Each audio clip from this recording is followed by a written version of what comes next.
Caught my wife sending pics to BIL. Is our marriage is salvageable at this point? My wife Jessica, 34, and I, 35 have been married for 3 years, and we dated for 2 years before that, and we have 2-year-old daughter. Jessica has 2 sisters, the eldest one, 38 is married to Jake, 40 A week ago, I came home from work early and wanted to scare Jessica. I tried to be sneaky, but somehow I slipped and accidentally hurt my back. Jessica came to my rescue. I went to the bedroom, and she went to the kitchen to get an ice pack. Her phone was by the bed, and a WhatsApp notification came from Jake saying, "You've got the best pair I've ever seen."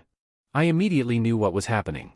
I unlocked the phone and saw that she had just sent some pics and video of her breasts to Jake, and there were no previous chats before that.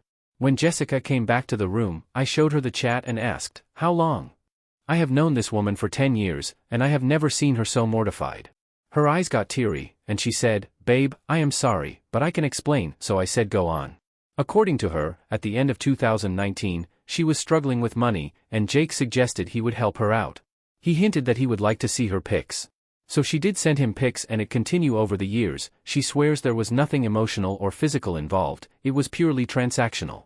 I didn't believe any of it, but she showed me on Venmo that MF paid her $300 yesterday. I then told her, it's been 5 years. Try to remember if anything physical happened. For me, if even half of what she is saying is true, how could something like that not become physical? She started crying and told me she could prove it tomorrow because Jake would get suspicious if she tried to talk to him now.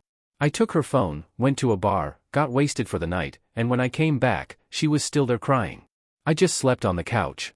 Next day morning I gave her the phone. She called Jake. Conversation goes something like this. "Jessica, hey, I was wondering if you want some more pics?" Jake, "I'm short on money, yesterday, I spent all of it."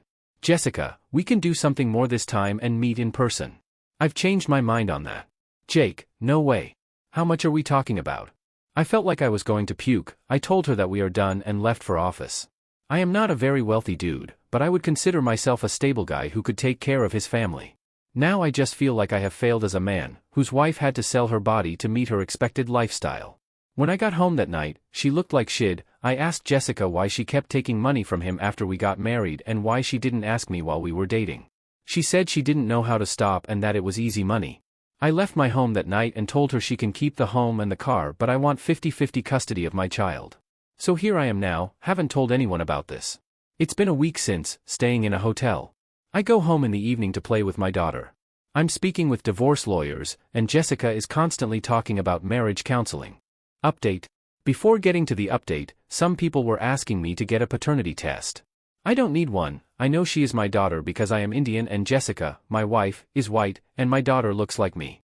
Now for the update. After I made that post, I shared my situation with my cousin's sister, 30 She is the only family member I have living in the States. I visited her place the next day, and she knocked some sense into me. I realized part of me still didn't want a divorce because I basically married Jessica against my parents' will. They wanted me to have an arranged marriage. So, my failed marriage would hurt my ego. She also arranged a meeting with a divorce lawyer, and no, I am not giving up my house. I was just emotional at that time.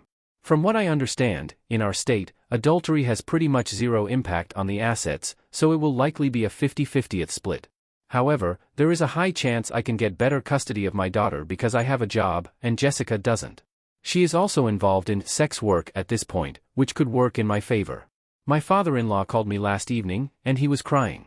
He told me he didn't know what to say to me and that if he were in my place, he would have left her.